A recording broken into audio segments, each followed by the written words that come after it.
condition from very early. That's a very important skill to have. You know, Kobe was talking earlier about one of the most important things that a jungler has to show is that they can play from behind. It's true of an entire team, right?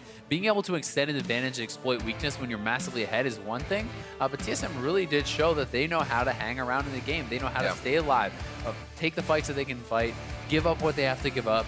You know, even to the very end, giving up the first inhibitor when they knew they couldn't contest it, then fighting hard for the second one as Elder Dragon was expiring, and it was the right choice. It worked out for them here. Zyra, Ashe, let's just go for the bot lane. Take it out.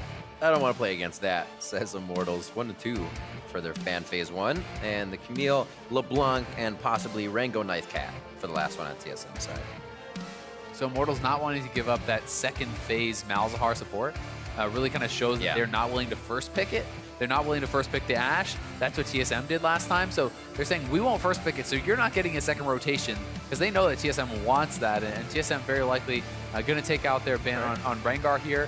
One of the things that is important to remember is because there's less time per pick in this draft phase, a lot of teams will take the full 30 seconds, even if they know their pick within the first 5, because they'll talk about the next steps in the draft, what they have to do later, so they hopefully don't have a misstep like what happened with Immortals there last time. Get to save a little bit of time. Roll it over, if you will.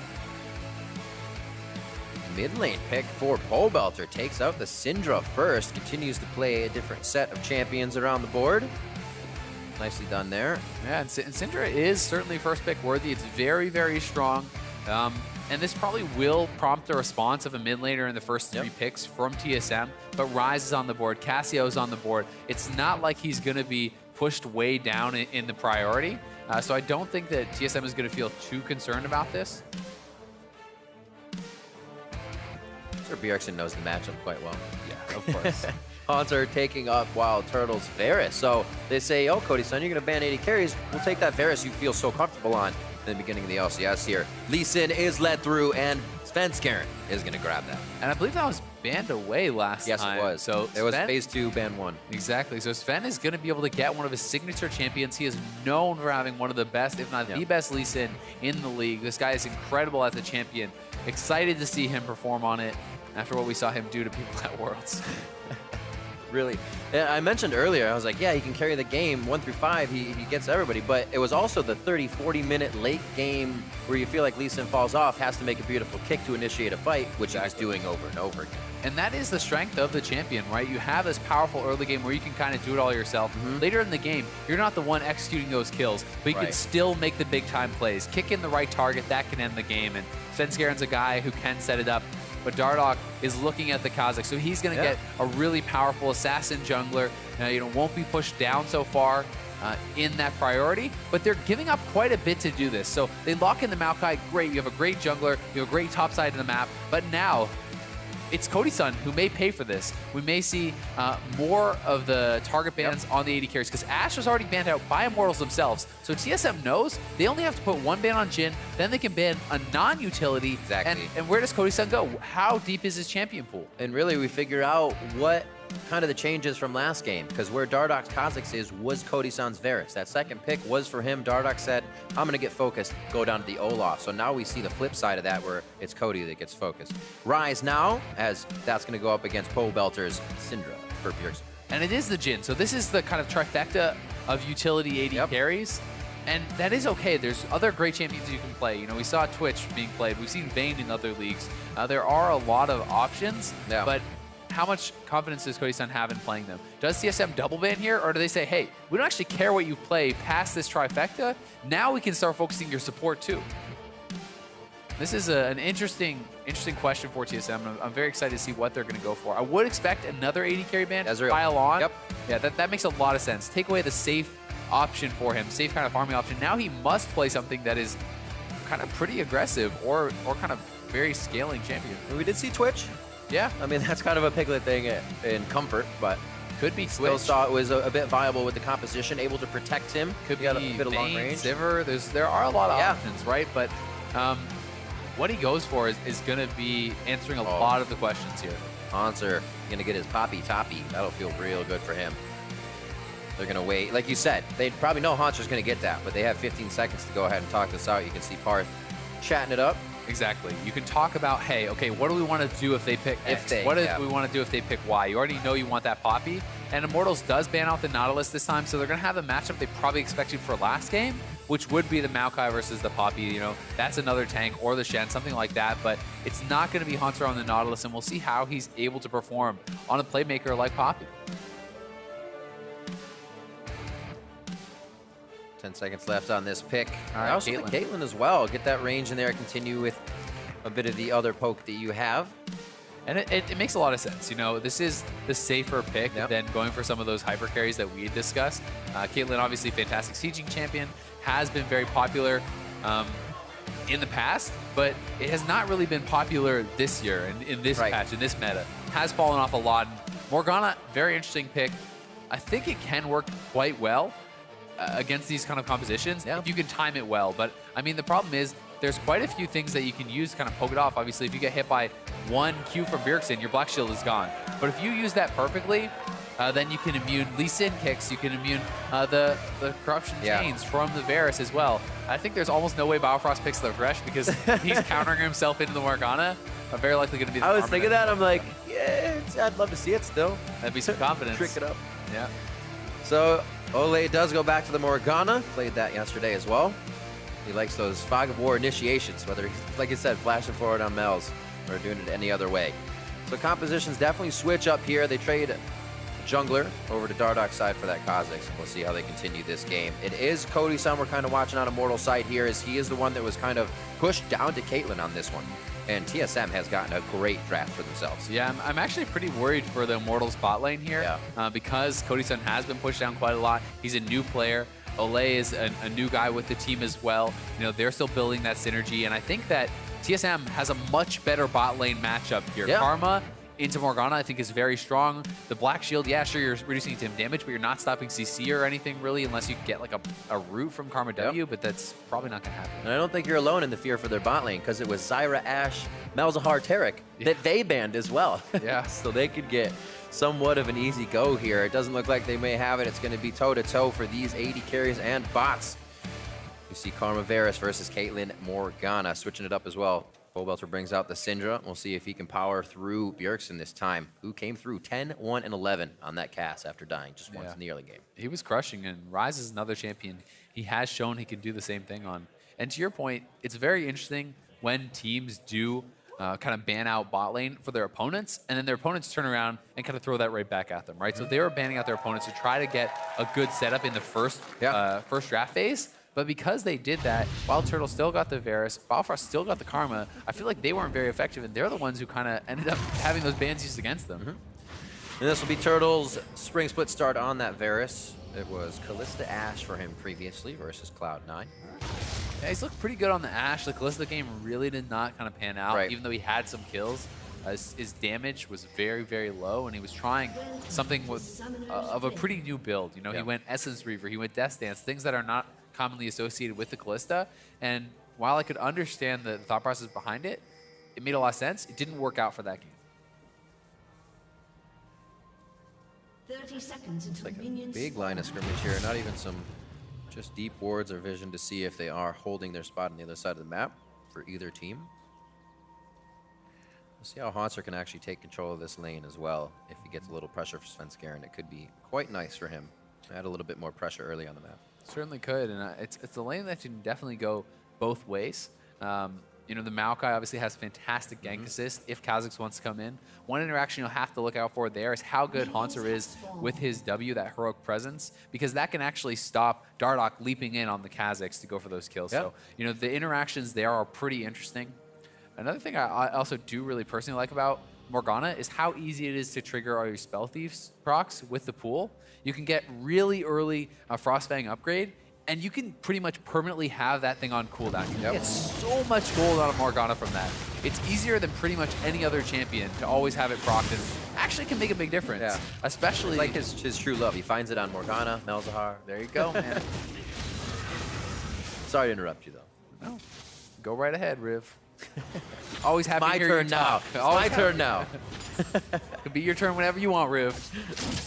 A little damage onto Olleh to start off this bottom lane. Still taking some inner flames as well, but he does grab brush control. That's what makes it a bit more scary here. Okay, he walks out, but whatever. And get those dark bindings. Pool. So Pool That's does true. allow That's you to true. push. It is going to give you that shove advantage, which is kind of what they're hoping for. And as I said, you can proc those spell thieves, so there it is. You got double proc instantly, and it's quite a nice little pushing utility that you do have. They're going to get the early level 2, and TSM was able to contest that enough to get it right back. Oh, catches Turtle, fine hit. Hail of arrows back. Biofrost steps up as well. AD carries trade, his supports go at it. Nicely done. WildTurtle says, all right, getting a little crazy. We may do that again. Let's get some vision on the bot lane. Dardoch's going to take Scuttle on that side, but not before getting some vision. And they were kind of, Pobelter's taking way too much damage here. It looks like Dardoch as well saw this happening. He's going to force the flash. I'm sorry, Ghost. That's not flash at all. Out of Bjergsen as he heads towards the top side of the river. Safety Svenskeren there, and then Dardoch heads back to the Scuttle. And Pobelter, he's the one who has to blow his flash, not respecting the level 3 there from Bjergsen. So it is a summoner trade, but still very much in the advantage of Bjergsen, because that Ghost is a much shorter cooldown. One combo also they have to watch out for in the bot lane as TSM side is Dark Binding into Trap. And they showed that off. That was that great trade onto Turtle. If you land that Dark Binding, you can easily layer up that trap, but Flame could be in trouble here. Svenskeren pathing to the top side, and he is shoved up. It actually looked good. I was like, Flame's doing really well. Maybe Svenskeren is just kind of allowing that damage to come in. Baits him. Those twisted advanced Qs can really chunk your health away. Yeah. Only about 2 or 3 to Hauntzer.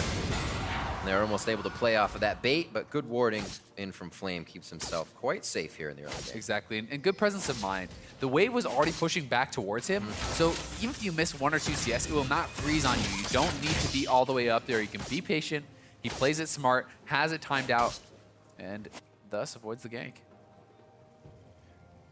Spending quite a bit of time down here for Dardoch. Lose too much. Hauntzer going in to get some deep wards on the top side. I think Dardoch is kind of trying to hang around mid lane because he knows Pobelter is flashless, and he's kind of saying, okay, if I were you, Svenskeren, what would I do? Well, I'd probably gank the flashless mid laner, try to snowball Bjergsen, right? It's going to be a great option pretty much every single game, so he wants to be there for the counter gank and make sure that nothing like that can happen. There's the combo, there's the trap, layered nicely. Look at that damage, and that is great stuff from Olleh and Cody Sun. Yep, they're feeling real nice in that lane. Hopefully they can keep it up. This only brings pressure down from Svenskeren, so knowing they can get themselves in trouble, they back up just a little bit. Look at this, he's hitting every single binding. That Morgana has been his pick. It seems like Olleh continues to bring that out. I'm really impressed because I really do feel like Karma should have the advantage, but TSM is just doing a poor job avoiding the bindings, and credit obviously to Olleh as well. I mean, he is hitting these non-stop. If you don't hit those bindings on Morgana, your threat just goes so far down. Another one. So, well, and thinking of that too, you know you have those second nature thoughts on a champion you've played from 1 to 30. You're already thinking, hey, maybe he's still under the turret. It looks like Cody Sun's good. I'm going to go see if I can hit. That's always in his mind, it seems, with these champions. And if it's with more, we have a lot to see from Olleh. You definitely do. And one of the big things there is now the back timing is really messed up. They're offset. So Biofrost based, Turtle had to stay around. If he does not push this out, his opponents will come back with the BF sword. They're going to be there to collect this, and he's going to be the one that loses CS under turret. Because his opponents will get back so much faster, they'll shove it in, and now it's a 3-man roam from TSM looking for a Pobelter. See if I can get anything done. Doesn't look like a Pobelter playing very safe, knows he is at risk.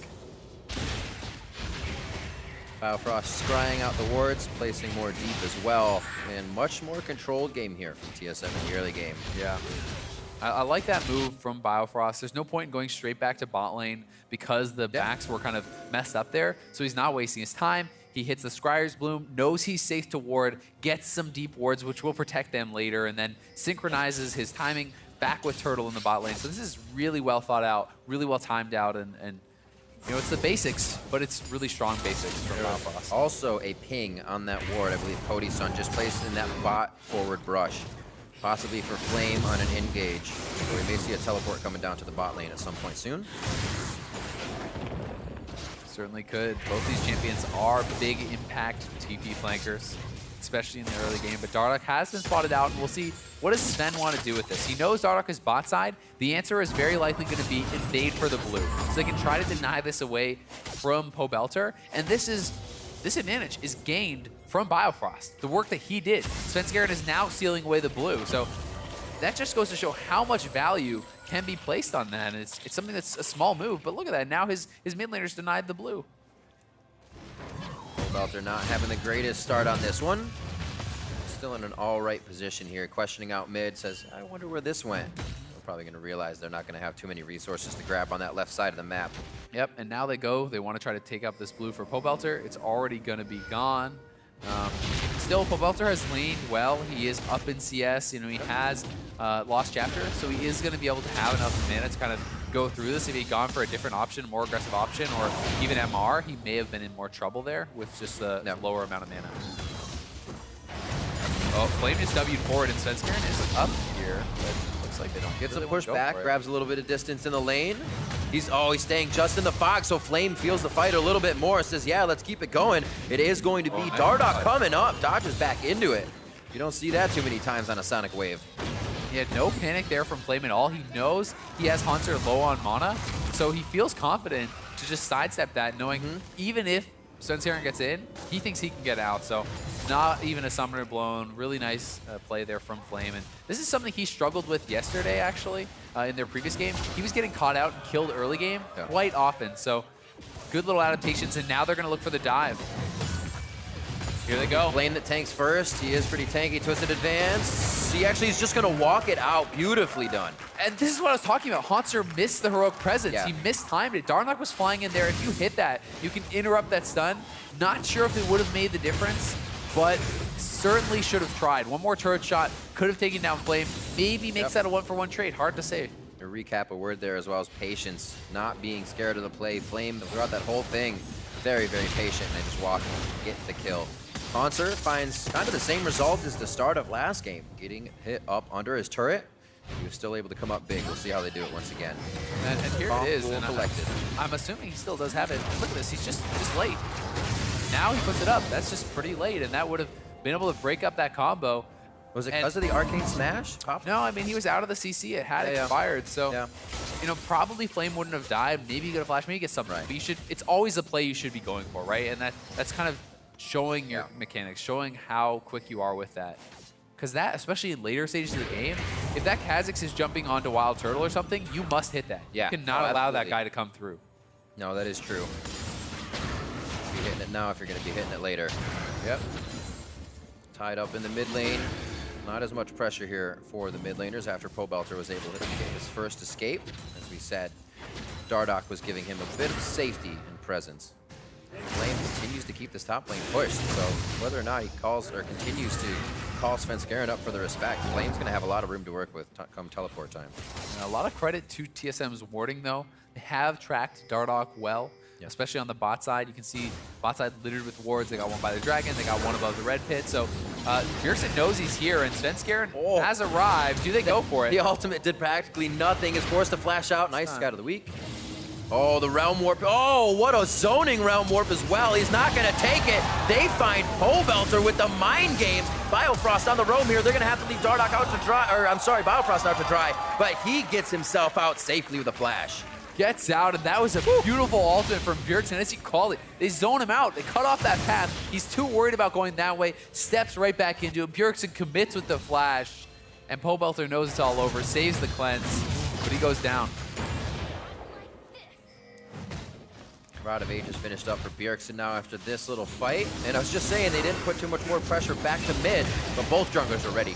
Yeah, exactly. And TSM was the ones who knew they wanted to make this play. They saw Dardoch on the wards. They commit to it. There's the Realm Warp. They walk right out of it. Pobelter caught between a rock and a hard place. Not going to waste the cleanse. Does go down. And then Dardoch. This is frustrating. He commits a flash for the support. Look at his health. He barely survives and is able to get out. And that is definitely annoying for Dardoch. Would have loved to at least grab that kill back. Absolutely. Now towards the turret again for Flame. Let's see if we find Dardoch coming back up here to take down Hauntzer. Let's have a little bit of HP now for himself. Not too many resistance stats. Yeah. Hauntzer, you know, he is kind of getting bullied a bit. He is losing in pressure a bit. But it's okay for Poppy to fall a little bit behind in CS. You know, it's not that big of a deal as long as it doesn't get out of hand. We'll see how the trap does lair. Look at this, they're committing to all in.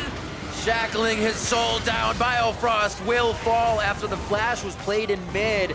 And there might be a dark binding coming out here. The kill! Oh, he's gonna stay alive too! Olleh and Cody Sun come up big. That was massive, and they are playing this kind of oddball bot lane to perfection. I mean, Morgana's not something you see a lot anymore, and Olleh is showing he is so good at it, just nailing binding after binding. He flashes in, commits the ultimate, just great play from the Immortals bot lane, and not what I was expecting coming to this game. TSM focused so much on disadvantaging their bot lane, and they're still losing.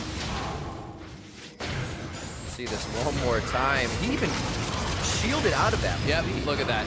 Binding into trap, into soul shackles, everything layered up. Then Olleh has the confidence. He says, even if I die, I will land this binding. Nails it. Heal comes in from Cody Sun. Barely able to stay alive. They get the 2-for-2 outplay. Well, it may not be a revisit down there for Svenskeren too soon, or maybe even sooner to get those kills back for WildTurtle and Biofrost. We actually haven't seen any chain of corruption initiations here. No. And I mean, Turtle had his flash there. Like, he didn't even use that flash, so I guess he thought he could outplay it or would have been able to kill off Olleh, but it does go down despite it, giving up that second kill. So Scuttle grabbed him bottom. Everything that he can get, he knows he's falling a little bit behind. It's not too bad. Little fight up in the top lane as mid lane gets their hands dirty as well. This is onto Pobelter. Pobelter just came back onto the rift. He gets sent back, and it looks like Dardoch he does not come up short on another kill. That was close. Able to grab Bjergsen down, and this fight's still going. It started when the other one did. The fight that never ends. The fight that never, ever ends. There's a song about that once. Unless the jungler comes up and kills you. That's when it ends. Oh. And Flame tries to put down the verdict. Early flash. Gonna dodge. Ooh. Actually, that was a really nice hit, throw by Svenskeren. He actually threw the Sonic Wave up for the dodge. Yep. Was well placed, and you know, Flame, he didn't flash early. He waited to reactively do it. That's the optimal play. If you flash early and then he hits you, it feels bad. But either way, Immortals, did they kill Biofrost in the bot lane at the same time? Biofrost died again, so they get the turret, and this Immortals bot lane is huge. We're going to see it here once more. No flash onto Biofrost, lands the Soul Shackles into the trap. Perfect execution. These guys are on fire in the bot lane. It's like a different version of Tom Kench. Jinx. Just lock him up, trap him up, take him down. And when you get that far ahead, you can just go so aggressive. I mean, Olleh is 2 levels up on Biofrost now. I guess I should say it the other way around. Jinx and Kench is a version of this. 5-2, 15 minutes in, and we'll see if Cody Sun can keep carrying, helping to carry from this position. Dardoch as well, 2-0. Keeping on par with the game. Pobelter has just not had fun, though. They are making sure, even with pressure to the bot lane coming out of picks and bans, they are making sure Pobelter has a bad day. Oh, TP to the bot side. They're going to look to catch out Turtle here. Yeah, here's Moakai, and I think it's all over, Turtle. It was fun while it lasted, buddy. There's one hit. Arcane smash back. Jump. Oh, no. Okay. Still had to force the flash there. Yeah. Turtle tries to slalom through the minions and trip them up. I mean, Biofrost was kind of close, but I still think you just accept your death there. You know, blowing the 2 summoners there on Turtle almost guarantees that now there can be a repeat all-in. Even if the junglers don't visit, if he tries to match up against Olleh, he's shown he has the confidence to flash forward, go for these ultimates, and there's going to be no way for WildTurtle to get out of that. So may spell death once more for Turtle later on. Turnaround from this bot lane. Now towards the top to take down the next turret. Around the horn they go. Mid lane will be the next pressure, which is actually already getting hit up. So TSM has quite a bit to think about here on the plate. It looks like it's just going to be Bjergsen to stop the top side. He should be able to do so, it looks like. Good job by Biofrost as well. Fun thing to point out, just talking again about Morgana and the easy interaction with Frostfang is Olleh has almost earned 800 gold from Frostfang stacks already in this game, whereas Biofrost, by comparison on the Karma, it's much harder to proc it, has only about 400. So you can see how much extra gold you can get from that, and look at the massive gold lead that he has. But Dardoch going in on Bjergsen. Oh, nice black shield. Great thinking by Olleh. They're going to be able to get out of this one. That's another turret. Yep. Great pressure. Knowing he had the support of Olleh behind him, they go in simply and easily to take down the turret. Now down finally towards this mid lane. A bit of a push here by Biofrost and Turtle. They may have to exit straight down. Yeah, this has been such a nice series to watch, Svenskeren and Dardoch. Both these guys really are showcasing their skills and making their arguments for being the best jungler in the league. These guys have just been massive.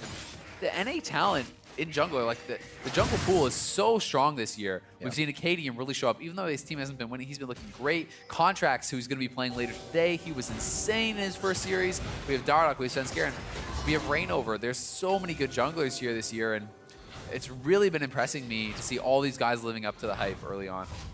Definitely excited to see it, especially, you mentioned the names, but the new blood in general, to see the type of play they bring, the aggression, the fact that they're backing up, not trash talk, but the talk that I think I'm the best, and I'm going to show you that. I'm not going to temper my play. Confidence. That's the confidence. It's great to see coming into a new season. Yeah, especially because, you know, Katie had talked about it in his interviews. The ability to have the confidence to play aggressive, even your first times on stage, right? Yep. And that's what these guys are showing. Cody Sun, you know, he's new, and he is smashing WildTurtle right now, a seasoned vet. You know, Olleh, not a new player, but new to the North American scene, and they're working so well together. They're not backing down, even when getting targeted in picks and bans. That definitely is promising for the Immortals squad, who most people had talked about. Yeah, well, they have Flame, they have Dardoch, they have Pobelter, but their bot lane is probably a weakness. They're showing, hey, maybe we're not. Maybe they can be a strength. They can carry. Right. Also have to think about TSM's bot lane as well. WildTurtle, Biofrost trying to get their synergy together. Has seemed to affect the team quite a bit in these past games. 6-2 here as we come up to the mid turret, and those are the guys that are in mid, WildTurtle and Biofrost, but they are forced to do nothing as too much power from Immortals is brought down on that mid turret, and that means all three are down, really without theirs being hit. Yeah, they walk around the map, they clean up all that outer gold that they can grab, and Turtle still didn't have his flash from that bot lane play, so you cannot pose aggressively by that turret, or you could get flashed on. You can get taken out very easily, and because of all these turrets going down, they're using this Caitlyn so well. They're using her to siege, to move around the map, to pick up all this gold, and their gold lead is ballooning. They are really doing a great job with it. Does he go for it? Oh! Nice try. Oh, wow. That is still aggressive. Kicks back Dardoch. They say, Rivington will take it off. The hit back, that was the verdict on Flame. He's going to be able to help back into the fight, and now they scatter. Dardoch does not get that. One for one trade, but nice mechanical play there from Svenskeren. He actually baited out the Black Shield on Olleh, then kick flashes Dardoch back in, knowing it was already down. So clever play. Does result in the 1 for 1, so it's not the end of the world really for Immortals, but showing off some of those Lisa mechanics. Pobelter says, thank you very much. Looks like that one, he was denied a few this game. We'll see it once more. Yeah, so here it is again. He knows his team is moving over, and he wants to go for a play here. There it is. Black Shield used kick flash onto Dardoch, who was revealed with that E, I do believe. So Dardoch goes down. Olleh flashes out. Is the trade not too bad, but still flashy play. Cody Sun. Actually, they have enough vision. I was going to say roaming around is a little dangerous right now with the amount of kills he has. Somebody loved that gold. But he has the safety on every side. Immortals here somehow catapulting themselves quickly, obviously with the gold of the turrets. But even after a very clean early game by TSM, hitting up a few lanes, making sure things worked in their favor, and then Dardoch said, all right, we'll kill Hauntzer again, and we'll start it all over like game 1. Yeah, I mean, Sven has put so much effort to getting Bjergsen ahead this game. Yeah. And while they have killed Pobelter twice, Bjergsen didn't get either of the kills. The CS is very comparable. Admirable job by Pobelter keeping it close, especially with all the focus that he has gotten. So really, you know, they put a lot of eggs in the Bjergsen basket, and it's not paid off just yet. But as we know from last game, doesn't mean it won't pay off later. Oh, trying for a double hit up. They go for WildTurtle. He is going to pop in this fight. Svenskeren safeguards back to Bjergsen as he went for the back line as well. Pobelter lost his life, and now they will start to back. Hauntzer gets himself in this one with a teleport, and it looks like the Realm Warp will be held. That would have been a little crazy. I call worth for TSM. I mean, they kill off Pobelter there. They lose WildTurtle, but Turtle is already behind, and both summoners were blown from Pobelter to actually get that kill. So Svenskeren, once again, nice reaction there. He sees Pobelter come forward. He makes the turn. Pobelter commits, but there is that room prison. Svenskeren goes in, executes him, as his AD dies, but good little combo from the mid lane jungle with TSM to be able to grab one back. Another, it's going to turn into the fights back and forth once again. Teams are very temperate as they go in. You have the one guy that takes a kill and dies. Yeah, both junglers moving up here as well as support, so this could be a fight here, Riv. The domino effect is coming in. Everyone's starting to converge. Push back. Nice Flame, pop, nicely done out of the fight as well. Flame still wants it. They're going to keep chasing. He does have the CC. Hauntzer was saying, let me in front, I want out. Puts down the presence. No more jump in from Flame or Dardoch just yet. Hail of Arrows slows them down on the re-entry. And they are able to waltz this one out. A little bit of a dance there down the lane. Bot lane is Bjergsen Pobelter, and that is not something Pobelter wants. Yeah, he better run for the hills. Think he's a goner. Yeah, he's a goner. There's the ghost on. Not going to be able to do much. He can hit these Qs. Oh my god, Pobelter coming up very quick. Almost got another sphere. If he had that Q, might have been a kill there, but yeah. Immortals now making the risky call. Dardoch very low. Will they rush the Baron or will they back off? They're committing, it looks like, Riv. This could be catastrophic. There's the chain of corruption. It goes down. Sonic Wave is on the Baron. Here gonna be Svenskeren. Safeguards out. And that's all they want. They say we don't even need the fight. Huge risks taken by Immortals. They want to put the nail in the coffin, shut this game out. Instead, Sven comes up huge again for TSM. I can see what Dardoch was thinking. There was like 3 or 4 Barons he got last game over Sven. He's like, I could do this, but not this time. It's not every time, and this one mattered a lot. And Kha'Zix has the isolated Q plus smite combo, so that's true. It's pretty good combo, but here it is. Bjergsen setting up that pick in the bot lane. He's gonna go for it, and a couple whiffs on the Q. Nice dodge there by Pobelter. He's dodging back forth, dodges again. If he hits this Q, it's really close. Would have probably got a trade kill, but then they decide to go for the rush, and Flame is not here to actually tank the Baron. Svenskeren gets here in time. They could have just backed off, but they make the call to commit for it. They have the confidence in Dardoch. And then Sven, he lands the Q. This is when you stop damaging. You don't keep going when Lee Sin has the Q on the Baron because he gets the execute. Instead, they give Sven the advantage in that smite. That really was a bad play from Immortals. If you wait and the Q expires, Kha'Zix has the advantage with the Q smite. He probably would have won had they waited. That's right. Dardoch exclaiming his love for chocolate. 8 and 5 on the board, 25 minutes in. TSM now starts to beat back on Immortals here. Yeah. Bot lane's going to be Svenskeren and Bjergsen. I don't know if the wards are here to let them know that this is going to happen, but Pobelter may not have a fun time. I mean, they get the turret gold, they get the Baron gold. This was a massive lead for Immortals, and now it's pretty much all gone. They are up a little bit, but the amount of gold lead now is pretty much irrelevant. It's not that big of a deal. Cody Sun's banking. 2.4, 2.2 over WildTurtle right now. But then look at the mid lane, right? Exactly. It really starts to even out. And that's the problem, is they kind of threw their advantage there. They really wanted it to be the death blow, where they put themselves so far ahead, start cracking the second tier turrets. Instead, TSM is going to walk around. They're going to take up probably at least a second one here from Hauntzer, and we'll see if Immortals can answer back, because the mid lane turret's about to die. They don't want to give up all 3 of these turrets. Good shield, good TP movement. in from Flame. They still wanted the nice teammate following. You can see Pobelter coming around as well. Any of the escapes or entries into the fight are going to be his, and the team is able to lock down that first one. Nicely done. Yeah, good execution there from Immortals, because the top lane was being pushed by Hauntzer. They needed to do something about it. They didn't have anyone to answer, so instead they make the play mid lane, and now Hauntzer pretty slow to base. Can Immortals get damage on this inhibitor turret while Bjergsen is dead? We'll have to see if they want to commit to it. They have some minions, and they have Caitlyn to siege. Slide it out, Karma, good wave clear. They can only get not even really a hit on the turret unless it was an auto attack maybe from Olleh. Bots finally, or I should say, bottom of top is pushing out for them now on the side of Immortals. And they're all just going to pan back out, grab up the resources. Got an Infernal Drake coming up in 1 minute here. Immortals actually controlling dragons throughout this series very well. They really have been, and this next one will be a big one. Double Infernal is a big advantage to give over to Immortals with a lot of guys building damage here. TSM will clear up that middle lane turret, but if TSM can equalize the 1-for-1, then there's no advantage. Giving up that 2-for-0 is really big, and TSM will look to set up and try to fight for this. They also do have TP advantage now because Flame committed his to the earlier play, so it may have been the call from TSM. Hold TP for the dragon fight. Trying to clear out wards with the bloom. Get Dardoch off a few of them, so TSM actually has some good deep wards here as this dragon is about to come up. Teleport up for Hauntzer, obviously. Pobelter, I'm sorry, Bjergsen only has a small run from the bot lane to come up on Rise. A really big thing to track in this next fight is how successful the players with the gold are.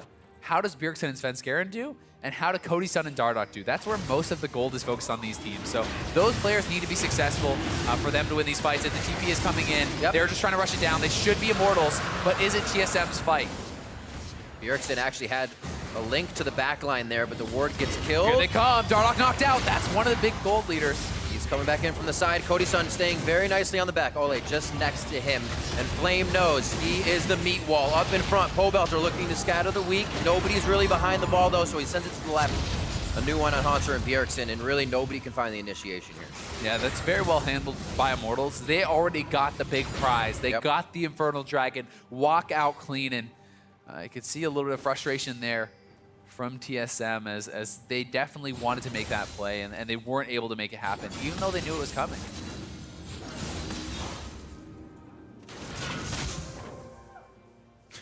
Nice shot. That's all there is to it. Cody Sun starting to pick up a bit now. Yeah, the 3 items. Yep, 402. Those 3 items is really what you talk about as Caitlyn's kind of huge breaking point, where you have 80% crit, you have the IE to kind of benefit that as well, and you become a powerhouse at this point. So Cody Sun, if he is free firing, he's going to be massive, but he will need to pick up more items to start dealing with the tanks, get that armor pen. Either way, though, the amount of teamfight damage he should put out compared to Turtle is going to be a big gap. Cody Sun should be much more powerful in the teamfights, assuming he can stay alive. TSM now kind of being forced to use a few scrying orbs just to see their own jungle. Really not getting the advantages out of it. Yeah, it is an interesting trend we've seen. It's something that I've been tracking a little bit, is kind of the move over to more and more of these blue trinkets. More and more teams are picking up 2 and 3 instead of just staying on the kind of classic 1, because they want to always be able to have one up on demand to check these objectives, to check the bushes, to make sure they're not getting caught out at the wrong time, because it can be so punishing. But what you're sacrificing, obviously, is the persistent vision that those yellow wards can give you. Side lane swaps, trade out. What kind of fight, now again, as we come to it 30 minutes in, are we looking for, say, IMT side? Who can they look for? You're going to have Poppy, Svenskeren both going to the back line. How do you prevent this? Well, I think a lot of it is going to be to do, with Flame, with Olleh, being able to CC those guys, keep them back, and TP coming in from Flame. They're looking for the flank on a Turtle. Oh, hell of arrows. Slows him down right away. Flame needs to back off. He's just by himself now. He doesn't know the team is getting hit. 4v1 for Flame. Dardoch starting to fire on the right side of the screen. Flame about to get snuffed out here. A little bit of damage tried to be put on the Baron there by Pobelter if Flame was able to get over and hit up TSM, but none of that happens. That was just awful from Flame. I mean, yeah, I understand what he's trying to do, but when he flashed and he didn't get him, he needed to walk back to his team. No one was chasing. That really talks to a lack of communication there, because Hauntzer was already caught.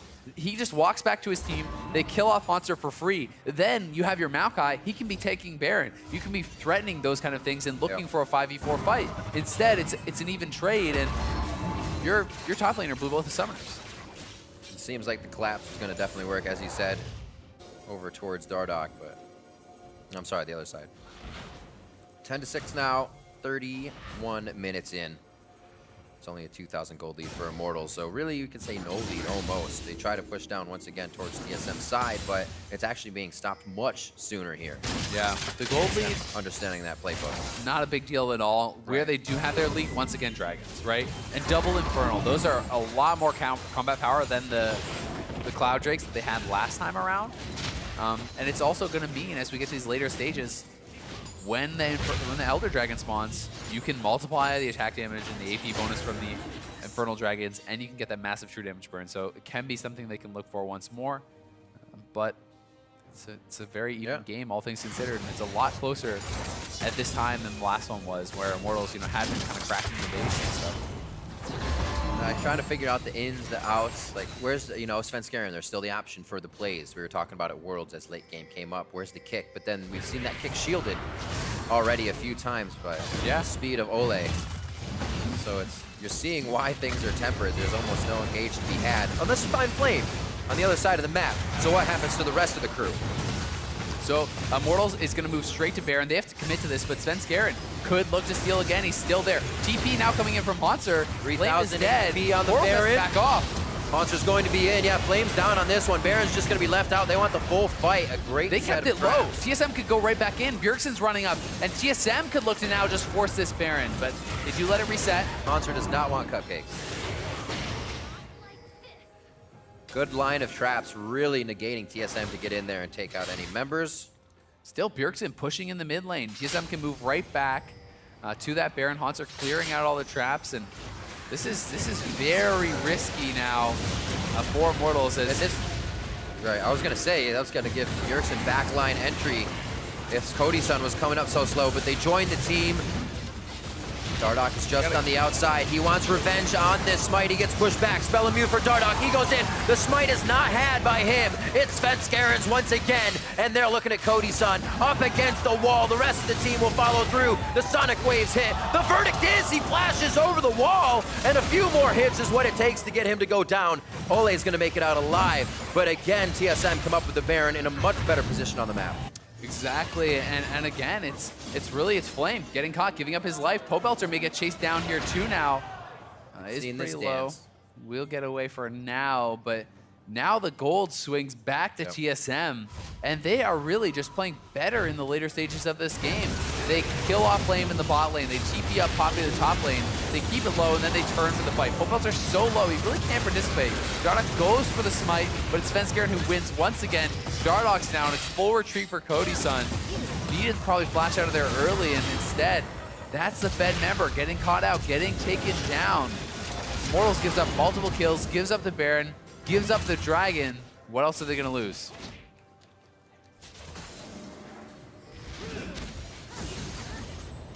They're actually going to start losing a lot of the resources in the jungle. It looks a lot like what Immortals was doing to TSM last game, putting all their vision forward and denying it. TSM was having a lot of trouble even getting vision of Fog of War on the map. There's that Cloud Drake over for TSM. Another turret as well as, like we said, better control for when they got this Baron to the last one. The minion waves were ready to be pushed. They were able to work off this much faster. Now to the mid lane. It's still open. Ults are up on the side of Immortals, but a lot of those summoners are down. Yeah, they certainly are. And, you know, Cody Sun had an amazing laning phase along with Olleh, but they have not really been able to use that fed Caitlyn ever since taking down the outer turrets. That was kind of really what they had gotten done with it. And these last quite a few minutes, Flame died up in top side, then he got caught in bot side, died there, and they have not been able to utilize the fed Caitlyn. You kind of need that frontline protecting you, giving you the ability to free fire and really pump out that damage. 3 down mid, 1 towards top is Bjergsen. And the traps aren't going to stop these guys too much. Hauntzer will step up to the turret here. It's calling over Dardoch as well. Not much out of position, I would say, but definitely costing them top turret. They're going to focus on this mid one. Yeah, it's so hard to answer this Baron push as the minions are so tough to take down. And they're looking for an execute on Svenskeren. It's exactly what you need, somebody to think they're safe when they are really in the danger zone. Dardoch figured that out. He gets himself a kill onto Svenskeren. I'm sorry, that was Cody Sun's follow-up. A really big thing here, though, for TSM is, yeah, you lost your jungler, but there's no objectives. There's nothing for Immortals to really take. There's no Baron up. There's no Elder up. So really, all it's going to give them is maybe a little bit of vision, push out the minion waves, delay the Baron a bit, but still, it's not that bad for TSM. It's a really big pick for Immortals to at least stem the bleeding, but unfortunately, they can't get more from it.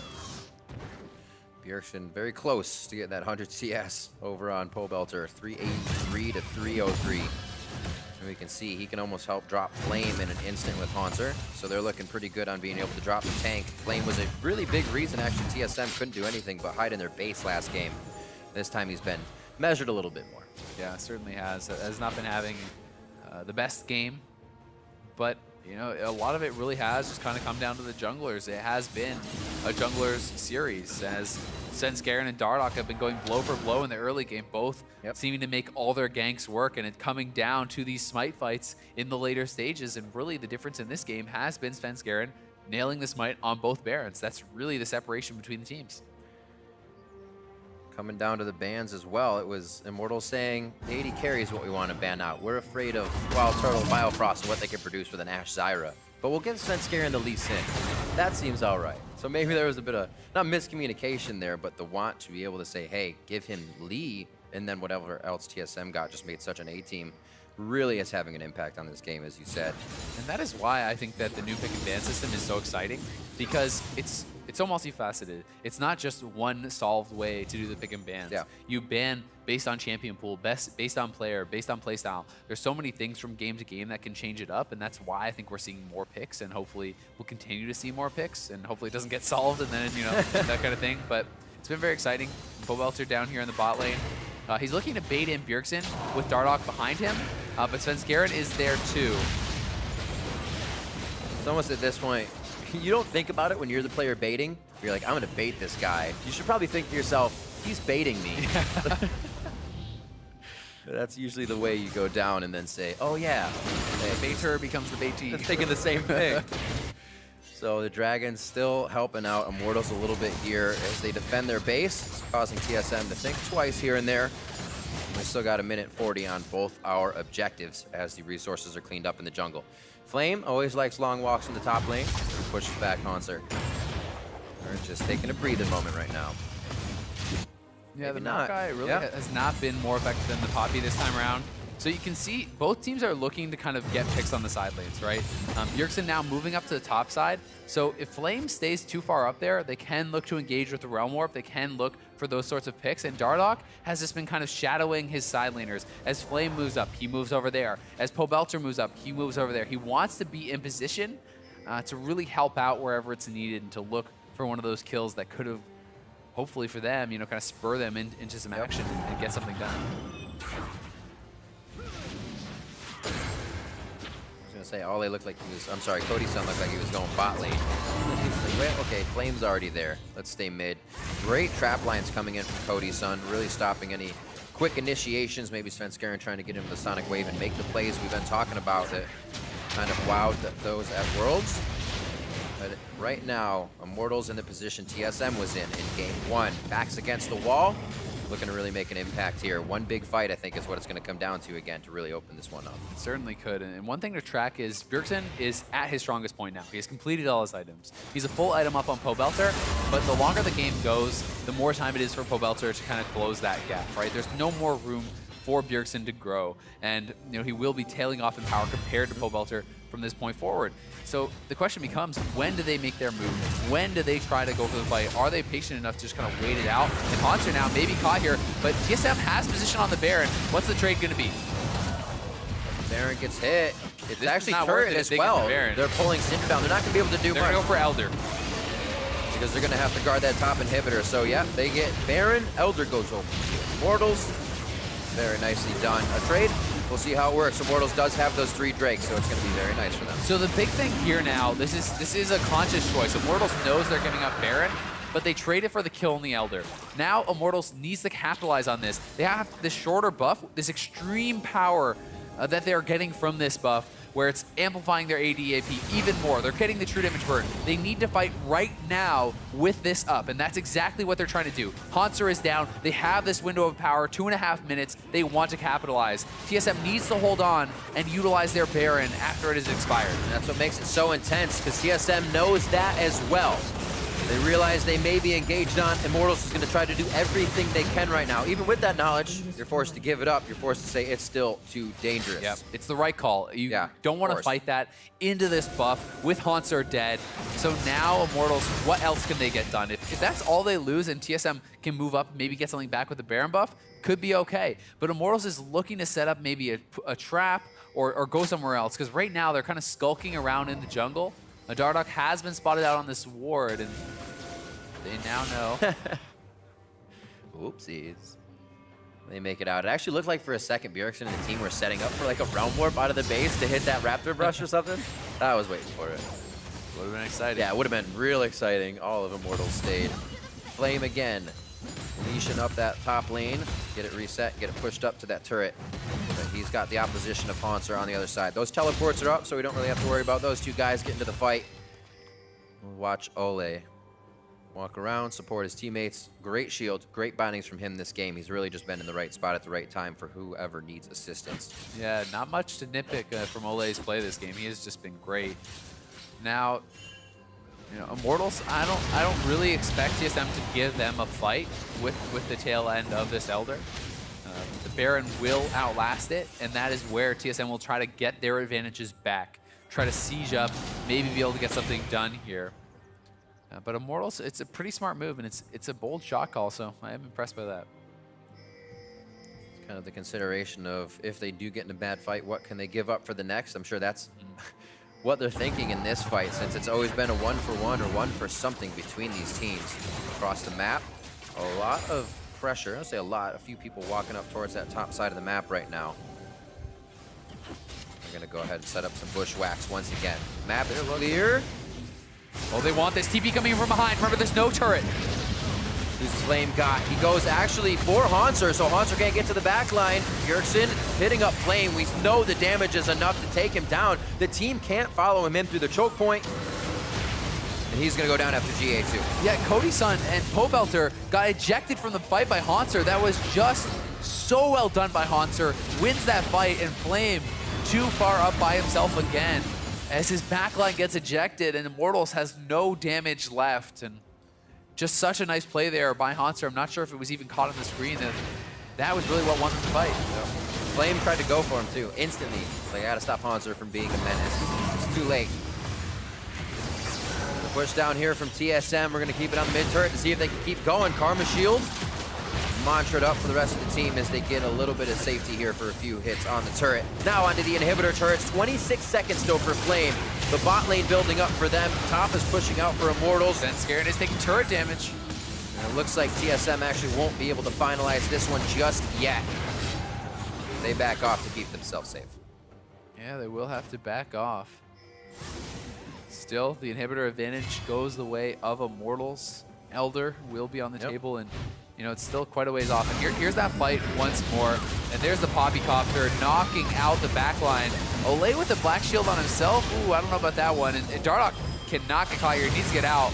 Oh, hit the ult. Can he hit it again? No street out. Bjergsen, he almost took him out there, but Bjergsen pops the Zonius, and Dardoch going for the solo play, trying to carry the game. Ends up giving up his life there, and a really long death timer, and that is big. Very risky play. He was up by himself. Also using that bit of gold. He had about 700 going back there. Elixir of Wrath for him. Wants that extra damage. Bjergsen might have fallen.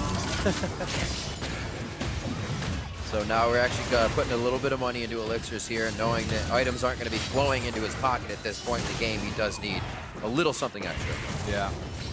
Those elixirs always smart to buy. You know, you do see some players, Bjergsen, one of the big ones who would always do this, buying elixirs early in the game because they are very gold efficient for that time window. So if you think, hey, we're about to have a big mid-game dragon fight, you can go for it.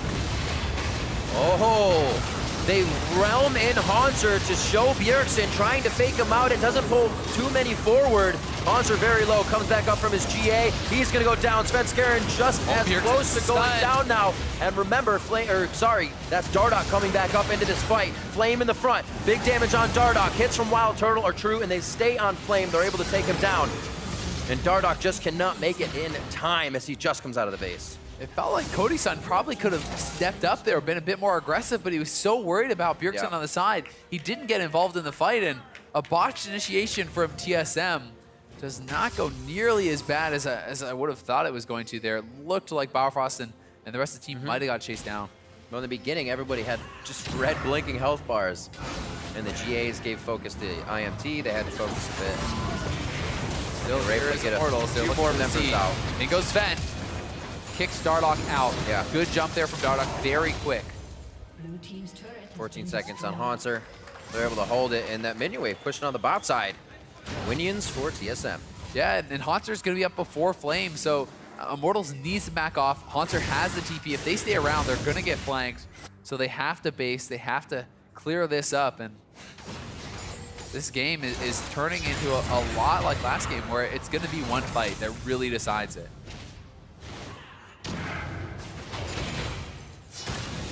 Pobelter sitting on a bunch of gold. 2,000 right now, trying to finish the final item. Fortunate when you're sitting on that much money and everything else is full in the inventory. And there he goes. He buys up that Zhonya, so he will have that final item now. And he has finally caught up to where Bjergsen is in that item progression. And this is going to be a very frightening Syndra. Even though he's 0-4 and 4, he's 6 items. It doesn't matter. If he catches the right person with his combo, they will die. So far, within the few games we've seen, Immortals has somewhat of a clean kind of 5 to 15 that mid game. Early game this time was TSM for the first few levels. And then they've just been trading back and forth. These two teams, 20 minutes plus, just continue to take punch for punch and still stand straight up and take another one. Here now, Immortals' turn down mid lane. As we just saw, they lost that inhibitor turret. Bjergsen is on that right now, so they may have to pay respects to it, but they're down mid for their inhibitor. And Flame, very confident in the front line, but he has been a bit too confident at times in this game, getting ahead of himself, and we'll see if he can hold up in the front line now. Looks like TSM wants to go on Flame. Vengeful Maelstrom is down. Black Shield as well. He has actually taken a whole heap of damage absorbed into himself, and now they're going to go ahead and get the inhibitor. Bjergsen, as we said, has come back for the fight. And they walk out with that one. One and done. And it was a nice ejection there from Hauntzer on Pobelter. Made Immortals back up, regroup again for a bit, but they were able to stay alive and finish off that inhibitor. Oh, and now Hauntzer may be caught. The shield as well. Lurk's Karma is close. TSM moving up wards in the mid lane anyways. IMT knows they have to reposition here so they don't get routed forward their inhibitor, and it doesn't look like TSM is going to race them on this. Now, we have to track Flame here because Flame was trying to base. He did get stopped right now as TSM moves towards that Baron, but you know, he can look for these TP flanks, and he can look for the TPs because TSM has the median advantage right now. They're starting up the Baron right away. Will they commit? If they can this get is a risky position. Get it safe. Nice binding on a Biofrost. Bot lane pushing in huge. If this fight's won by TSM, that's going to seal the deal. And Immortals feels the pressure. Flame goes very low, very quick with low mana, and he cannot participate in this fight safely. Yeah, Flame needs to get back and clean up those minion waves, but TSM is trying to keep him here by constantly starting up the Baron, so they're trying to delay it as much as they can. There's no inhibitor turret to cover that top lane inhibitor, and TSM, they're just going to rush straight forward. They're going to try to take the top lane inhibitor. They're saying, look at the waves we have to work with. Don't waste that time. Oh, back wait. to Baron. Oh, wait. Oh, wait. And Flame didn't even get to finish clearing out the minion waves, so that turret will survive, but the wave is still going to be there. And now he's TPing. He's way ahead of his team. I don't think he should. This is risky. The indecisive call. He gets kicked out. Can't get himself back in. It's still stolen, but it took them a long time. IMT knew TSM had gone back and forth. The whole run gave him time to set up. Isn't enough time to win a fight. Flame goes down. A huge hit by Pobelter. And all of the TSM members are scattered for a second. Bjergsen goes down. They're going to be able to drop Pobe now. And they go towards, I'm sorry, not Pobe. They go towards the back of the fight anyways. Turtle's the next one. And he goes down. Pobe's still chasing. His health is low, but it's not going to be enough to take him down. It's just Dardoch that fell. That's going to be it, Riv, as Immortals are going to walk down mid and tie up the series 1-1. Absolutely ridiculous. I don't know if we have to scream this one through, but Immortals, again, having a game that was pretty solid in the early game. Both teams kind of deciding what to do in the mid game. Trading kill for kill, objective for objective, Barons for Elders. And then coming out to another result now, it's going to be in favor of Immortals. They're on the Nexus, another 50-minute matchup, and we're going to game 3 in the series as Immortals takes game 2. Immortals battling back, and what a series it has been. So back and forth between these two teams, and TSM was giving Immortals the runaround, but they got caught coming out of the Baron pit. Pobelter massive in the last fight, nails a scatter of the week on 3 or 4 guys there, and that really sealed the deal in that fight. I actually thought he got hit up after that. Bad old eyes. But he stays alive. The positioning was impeccable moving in too. Yeah. That run from TSM basically said, look at our playbook for this next 10 seconds. We're gonna go down, then you know they're running to Baron. How often do you run side by side really with the team and then prepare to fight, knowing that's coming up? So much time to set up, so much time to see the way they needed to get in as well. Flame, he does not have a stop button. He keeps going in, and you know what? It's paying off sometimes. Yeah, it's sometimes. Really great. Sometimes. I mean, I definitely it's feel fun to like watch. It is, yeah. I think that sometimes he may need to add that to his repertoire. He had a few where he definitely went way too deep. That last fight, though, he was able to get back into the pit, be very effective for the team, and you know, as soon as they iron out some of the communication issues, it seems like this will be a very good team. And it was a hell of a game. Very exciting. Absolutely ridiculous. Good of everybody to kind of hold on in Immortals this time. We saw that perseverance from TSM last game. Yeah. So it seems like both of these teams, which is a very necessary skill, they have that ability to sit back, see the game for what it is, and say, yes, we still have openings, we still have win conditions, let's not get crazy and try something. Exactly, and you have to think, you know, with 2 50-plus minute games for these teams going into game 3, a lot of it does come down to mental strength, to perseverance, and how is, you know, a guy like Cody Sun going to hold up in this? You know, he's riding high off a great performance. Does he have the mental stamina to play these long series on stage where there's so much pressure, and it's very, very draining? That's a really good point. To get back into that game near the end real quick, the replay at 50 minutes here, the 4-for-1 for Baron. And this is, you know, partly into that pressure as well. 2 50-minute games, You've already been playing for 2 hours. Yep, and TSM, they make the call, go straight for Baron.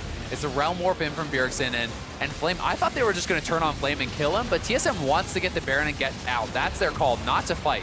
But when Flame's able to flash back in, he gets in, Hauntzer trying to zone them out. You can see Svenskeren actually steps on a trap. He gets pretty much taken down. Yep. Then the flash in from Pobelter actually hits 4 with the Scatter of the Week, takes down Biofrost, and the Zonius keeps him alive. And, you know, Dardoch in the back line, getting in there, is able to land enough damage that the rest of the team can chase down and finish them off. And that was just so well played. And Pobelter coming up big, having a rough game through most of it, but he was huge at the end. And just look at that. Look at his team damage. He actually did the most damage in the game by quite a lot, even though he was getting picked on so hard by Svenskeren and Bjergsen in the early game. Pobelter has really kind of held on. He had another rough game yesterday on Fizz where he was like 2-8, but he still was key in the final fights. And we saw even when his side lane split pushes, we saw that